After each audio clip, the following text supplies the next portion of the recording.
네, 하나님 말씀을 보시겠습니다. 오늘은 디모데전서 1장 1절부터 2절까지의 말씀입니다.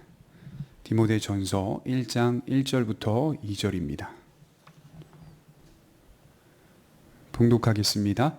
우리 구주 하나님과 우리의 소망이신 그리스도 예수의 명령을 따라 그리스도 예수의 사도된 바울은 믿음 안에서 참 아들된 디모데에게 편지하노니, 하나님 아버지와 그리스도 예수 우리 주께로부터 은혜와 긍휼과 평강이 내게 있을지어다. 아멘. 오늘은 두 번째 시간입니다. 본문 1절과 2절을 보면 금세 알 수 있듯이 바울이 사도의 이름으로 이 책의 저술자임을 밝히고 있으며 그의 제자 디모데에게 이 편지를 쓰면서 문안하고 있다는 사실입니다. 이것은 이 책이 사도의 저술인 것만큼 하나님의 권위를 가진다는 의미라고 말할 수 있으며, 나아가 교육자 디모데에게 보낸 편지로서 목회 원리를 말하는 것이기 때문에 개인에게 보내는 편지이지만 실제로 개인보다도 교회의 생활을 지도하는 내용이라고 할 수 있겠습니다. 따라서 우리는 하나님의 권위를 가진 말씀이 신자 개인에게 그리고 교회 전체에게 균형 있게 적용되고 가르쳐지는 말씀임을 기억했으면 좋겠습니다. 대체로 하나님의 말씀은 신자 개인에게 향하면서 동시에 교회 공동체를 세워가는데 필연적으로 연결되어 있다는 사실을 뜻하는 것입니다. 개인의 신앙생활이 주님의 몸된 교회를 세워가는데 연결될 수밖에 없다는 것을 말하는 것이겠죠. 우리의 신앙생활이 어떻게 이루어져야 하는지를 가늠해 볼 수 있는 대목이라고 할 수 있겠습니다. 개인적인 신앙생활은 참 잘해야 합니다. 그러나 나만의 신앙생활이 아니라 몸된 교회를 세우기 위한 생활로 성숙해 가야 하는 것이겠죠. 개인적인 신앙생활은 주로 초신자 성도들의 모습에서 나타납니다. 그래서 그분들의 모습들을 보면 신앙생활이 좀 이기적인 모습일 수 있겠죠. 그러나 성숙한 신앙인들은 자신의 신앙을 견고히 세워가면서 주변의 연약한 신자들을 어루고 다독여주며 교회의 질서와 원리를 세워가는 것입니다. 예수님이 오시기까지 이러한 원리는 계속된다는 것을 잊어서는 안 될 것입니다. 우리 1절에 보시면 이렇게 기록되어 있습니다. 우리 구주 하나님과 우리의 소망이신 그리스도 예수의 명령을 따라 그리스도 예수의 사도된 바울은, 먼저 바울은 이렇게 표현하고 있죠. 우리 구주 하나님이라는 표현을 쓰고 있어요. 이 구주라는 호칭은 대개 예수님께 대하여 사용되었습니다만, 그러나 하나님께 대해서도 사용된 신뢰들이 많이 있습니다. 구약을 보게 되면 우리 구주 하나님이라는 표현이 5번 나오고요. 신약에서는 우리 구주 하나님이라는 표현이 6번 등장하고 있습니다. 이렇게 신뢰들이 많이 기록되어 있죠. 여기서 하나님을 구주라고 한 이유가 무엇일까요? 간단하게 좀 정의해 보면 그가 만물을 보존시킬 뿐만이 아니라 예수님을 통하여 그의 백성을 구속하시는 분이기 때문입니다. 그래서 보다 근본적으로 접근한 것이죠. 성부 하나님을 우리의 구주라고 표현했던 것입니다. 그리고 이어지는 우리의 소망이신 그리스도 예수라고 표현하고 있죠. 이제는 실제적인 차원에서 우리의 구속을 일으키시는 중심이나 수단으로서 예수 그리스도를 나타내주고 있는 것이죠. 그래서 네덜란드의 학자 가운데 아주 대표적인 학자가 헤르만 바빙크라고 하는 선생님이신데, 이 학자가 예수님에 대하여 정의할 때 예수 그리스도는 목적이 아니라 수단이요 중심이다 이렇게 표현하였어요. 그래서 목적은 하나님 아버지께로 이르는 것이다 라고 표현하면서 예수님은 중심이요 수단이다 이렇게 정의했던 것을 보입니다. 구원은 하나님 안에서 온전해지지만 그것이 그리스도를 통하여 나타난다는 사실을 분명히 하고 있는 것입니다. 그러므로 이 예수 그리스도는 모든 죄인들의 소망이라는 사실이죠. 그래서 예수님을 나타낼 때 소망과 함께 나타내는 경우들이 상당히 많이 있습니다. 인생의 소망은 예수님께 달려 있습니다. 다른 어느 곳에서도 인생의 소망을 발견할 수 없다는 말입니다. 범죄한 인생은 하나님께로 나아갈 아무런 소망도 없어졌다라고 성경은 말합니다. 그러나 독생하신 예수님을 믿는 자에게 그 길을 열어주셨다는 것이겠죠. 그뿐만 아니라 그는 저희를 위하여 내세의 생명과 영광을 주시려고 예비하시고 계신다고 말합니다. 그런 소망이신 예수님께서 바울에게 명령하였다 이렇게 말씀하고 있어요. 이 명령이라는 단어는 복종할 수밖에 없는 군왕의 명령 이렇게 뜻합니다. 바울이 사도가 된 것은 그가 자원하여 된 것이 아니라는 말입니다. 왕의 명령처럼 갑작스럽게 내려진 명령이기 때문에 나는 그것을 어길 수 없다는 뜻입니다. 조선시대에 어명을 받아 마을에 와서 그것을 알리는 신하들이 있었어요. 어명은 반드시 지켜져야 하는 것이라고 할 수 있겠습니다.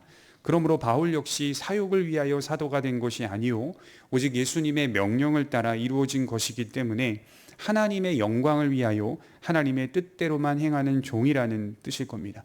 그렇게 자기 자신을 어필하며 이 편지를 쓰고 있는 거예요. 2절에 보시면 믿음 안에서 참 아들 된 디모데에게 편지하노니 하나님 아버지와 그리스도 예수 우리 주께로부터 은혜와 긍휼과 평강이 내게 있을지어다. 자, 믿음 안에서 참 아들 된 디모데라는 표현은 자신이 육신적으로 디모데를 낳았다는 말이 아니요 신앙으로 디모데를 낳았다는 말이겠죠. 사실 바울은 여러 사람들을 신앙으로 낳았습니다.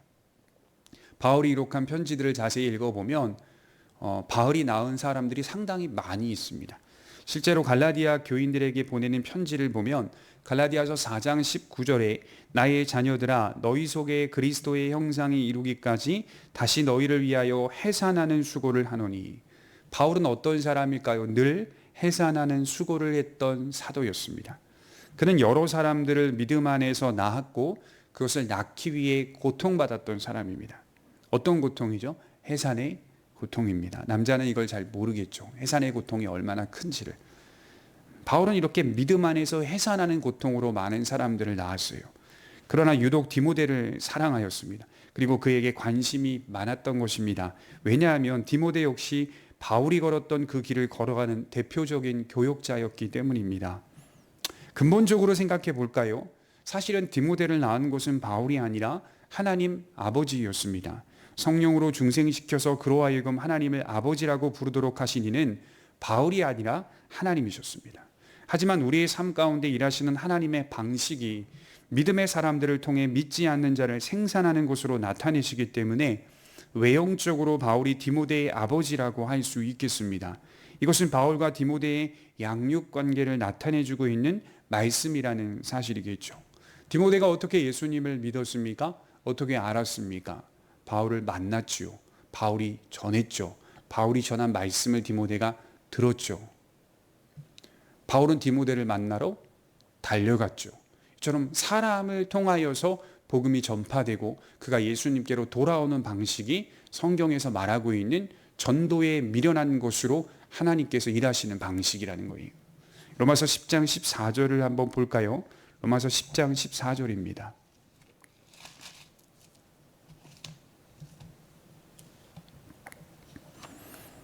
바울이 이렇게 말하고 있어요. 로마서 10장 14절. 그런즉 그들이 믿지 아니하는 일을 어찌 부르리요? 듣지도 못한 일을 어찌 믿으리요? 전파하는 자가 없이 어찌 들으리요? 보내심을 받지 아니하였으면 어찌 전파하리요? 기록된 바 아름답도다 좋은 소식을 전하는 자들의 발이요 함과 같으니라. 그들이 어떻게 들었는가? 그들이 어떻게 믿었는가? 그들이 어떻게 예수 그리스도의 내용을 알게 되었는가?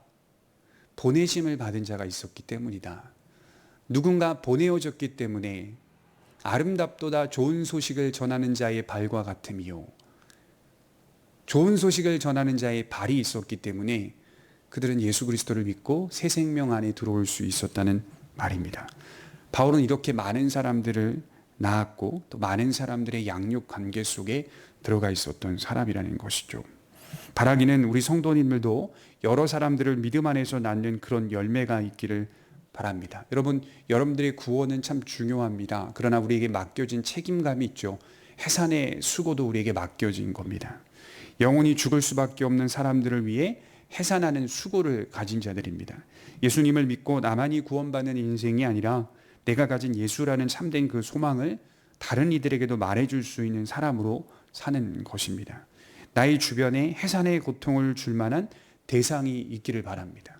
그렇게 기도하고 싶더라고요. 말씀을 준비하면서 여러분들의 주변에 불편하고 어색한 사람들, 예수 그리스도를 믿지 않는 그런 사람들, 그로 하여금 좀 어려움이 있다 하더라도 그런 사람들이 여러분들 곁에 있어서 여러분들로 하여금 해산의 수고를 하게 하는, 기도하게 하고 고통스럽게 만들고 또 불편하게 만들고 힘들게 만들지만 그럼에도 불구하고 그런 관계 때문에 해산하는 고통을 하는 그런 믿음의 일들이 여러분들의 삶에 있기를 바랍니다.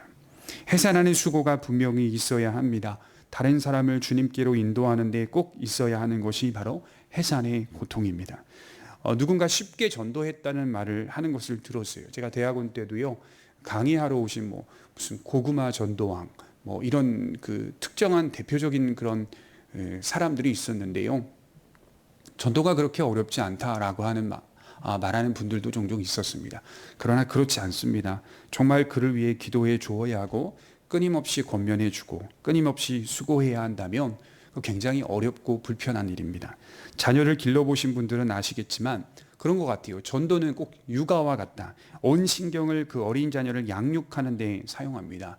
그러다 보면 내 일을 못하죠. 뭘 못합니다. 자녀 하나 양육하는 데 내 삶을 바치는 것처럼 마치 수행하는 사람처럼 참 힘든 삶을 살아가게 됩니다.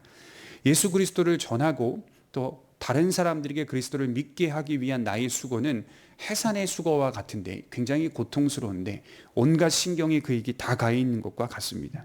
예수를 믿은 사람에 대한 관심과 시선이 언제나 그 사람에게 있어야 한다는 것이죠. 이것이 바로 해산의 수고입니다. 때론 그들을 위해 물질도 사용해야 되고 때론 그들을 위해 시간적인 노동도 필요합니다. 그만큼 힘들다는 말입니다. 그러나 그가 나의 이런 수고로 인하여 예수님께로 돌아와 스스로 믿음의 길을 잘 걸어가고 있다면 그것보다 기쁜 것이 없다는 것입니다. 거기서 우리는 보람과 기쁨과 행복을 느낍니다. 바울은 이어서 디모데에게 은혜와 긍휼과 평강이 내게 있을지어다 라고 말하며 축복하고 있죠. 은혜는 무엇입니까? 죄인을 구원하시는 하나님의 무조건적인 호의, 하나님의 친절이 은혜라고 하는 거예요. 조건 없이 우리를 구원하시는 하나님의 친절을 뜻합니다. 그럼 평강은 무엇입니까? 구원받은 죄인이 누리는 영적인 상태, 그냥 마음의 상태, 도덕적 상태를 뜻하지 않고 구원받은 죄인이 누리는 영적인 상태, 하나님과 그의 백성이 서로 화합한 상태를 말합니다. 그러니까 세상 속에서 주어지는 평강과 평안, 그런 안정감 정도가 아니라 우리가 하나님과 화목한 관계 속에서 누리는 영적인 상태, 그것을 진정한 평강이라고 말하죠. 보통은 바울이 은혜와 평강만을 말하는데 여기서는 긍휼이 부과되어 있어요. 이 말은 죄인들에게 평강을 주시는 하나님의 동기가 우리를 불쌍히 여기시는 긍휼에서 비롯된다는 말입니다. 다시 말해서 우리의 어떠함을 보지 않고 다만 우리를 불쌍히 여기사, 우리의 어떠함을 보지 않고 다만 우리를 불쌍히 여기사 일하셨다는 거죠. 그러므로 우리는 어떤 죄를 지었다 하더라도 하나님의 긍휼을 받아 누릴 수 있습니다.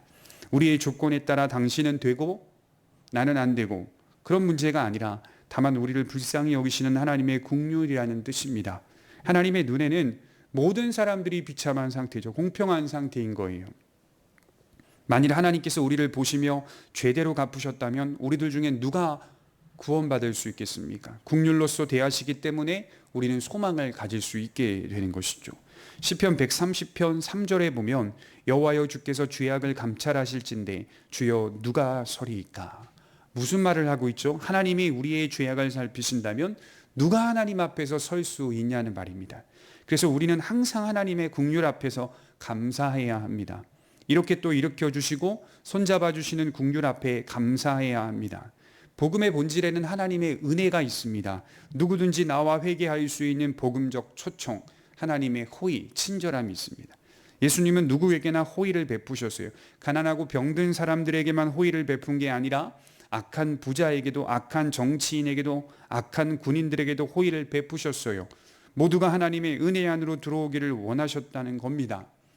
계파가 나뉘어지면 복음이 아니겠죠. 복음은 파가 없습니다. 서로 융화되고 사랑하며 조화를 이룹니다. 유대인이냐 이방인이냐, 유대인이냐 헬라인이냐, 헬라인이냐 유대인이냐, 이런 계파가 나뉘어지지 않아요. 복음은 유대인이나 헬라인이나 동일한 조건입니다. 동일한 것입니다. 그리고 서로 조화를 이루게 됩니다. 복음은 전혀 어울릴 수 없는 사람들이 조화를 이루어가도록 만들어줍니다. 그것은 복음만이 할 수 있는 능력이요, 교회가 이 일들을 초청받은 것이죠. 그러나 역사적으로 교회들이 하나님의 복음을 올바로 이해하지 못하고 실천하지 못하기 때문에 오히려 교회 안에서 수많은 계파들이 나뉘었고, 오히려 교회 안에서 수많은 당을 짓고, 오히려 교회 안에서 조화를 이루기보다 서로 대립각을 세웠던 것 아닙니까? 이것이 우리의 부패한 모습입니다. 평강은 무엇입니까? 평강은 세상에서 찾을 수 없습니다. 눈에 보이는 평강은, 만져지는 평강들은 안개와 같다라고 말합니다. 인간은 고치지 못하는 병을 가진 불치병 환자들입니다. 병에서 놓여 자유하라는 말씀은 오직 예수님만이 하실 수 있는 말씀이죠. 그로하여금 우리는 평강을 누리게 됩니다. 불안과 두려움이 몰려올 때 또다시 그리스도의 평강을 붙잡습니다. 마가복음 2장 17절에 예수께서 들으시고 저희에게 이르시되 건강한 자에게는 의원이 쓸데없고 병든 자에게라야 쓸데있느니라. 내가 의인을 부르러 온 것이 아니요 죄인을 부르러 왔노라 하시니라. 예수님은 죄인을 부르러 왔다. 모든 사람들이 병들어 있었기 때문에 의원이 필요하다라고 했는데 나는 병이 들지 않았다라고 말하는 사람들이 있었다는 거예요. 그들에게는 의원이 필요 없다라고 교만한 그들에게는 의원이 필요 없다 이렇게 말씀하시며 나는 죄인을 부르러 온 의사다 이렇게 표현하고 있습니다. 예수님은 모든 사람들을 부르러 온 거예요. 평강은 주님의 것입니다. 주님에게만 있는 것입니다. 이렇게 말하는 거예요. 주님으로부터 평강이 흘러나와야 맞습니다. 그래서 우리는 우리가 만난 그 평강을 알지 못하고 헤매는 다른 이들에게 말해 주어야 한다는 것이겠죠. 하나님께서 다만 우리를 긍휼히 여기셨던 것처럼 우리도 긍휼히 여깁시다. 고백교회는 긍휼이 많은 교회다 이렇게 소문이 났으면 좋겠어요. 다른 사람들의 조건과 상태를 보지 말고 그를 긍휼히 여깁시다. 물론 우리의 능력과 힘으로는 되지 않습니다. 긍휼은 내 뜻대로 되는 게 아니에요. 다만 우리의 마음이 인색해질 때마다 기억합시다. 하나님께서 다만 우리를 긍휼히 여기셨다. 우리의 어떠함을 보지 않으시고 다만 우리를 긍휼히 여기셨다. 기억하셨으면 좋겠어요. 특별히 교회 공동체 안에 긍휼의 마음은 흘러 넘쳐야 합니다. 긍휼이 왜 필요할까요? 대표적으로 서로가 서로를 조화롭게 만들어주기 때문에. 이러한 세 가지의 원리, 은혜, 평강, 긍휼, 우리 안에 견고하게 서 있다면 우리의 믿음은 흔들리지 않을 것이고 우리의 교회는 올바른 방향으로 나아가고 있다는 증거일 것입니다. 기도하겠습니다. 거룩하신 하나님 아버지 감사를 드립니다. 이 시간 바랍고 나없는 것은 우리 안에 은혜와 평강과 긍휼이 바르게 자리 잡기를 간절히 소망하고 기도합니다. 나아가 하나님, 우리 또한 바울이 믿음의 아들 디모데를 낳았던 것처럼 우리 주변에 많은 사람들을 낳을 수 있는 해산의 수고와 고통이 있게 하옵소서. 우리만이 구원받아 그리스도의 은혜와 평강과 긍휼을 누리는 것이 아니라 저들을 위하여 기도하며 권면하며 애쓰며 수고하며 해산하는 그 수고를 감당하는 책임 있는 성도들이 될 수 있도록 하나님 함께하여 주옵소서. 감사드리며 살아계신 예수님의 이름으로 기도하옵나이다. 아멘.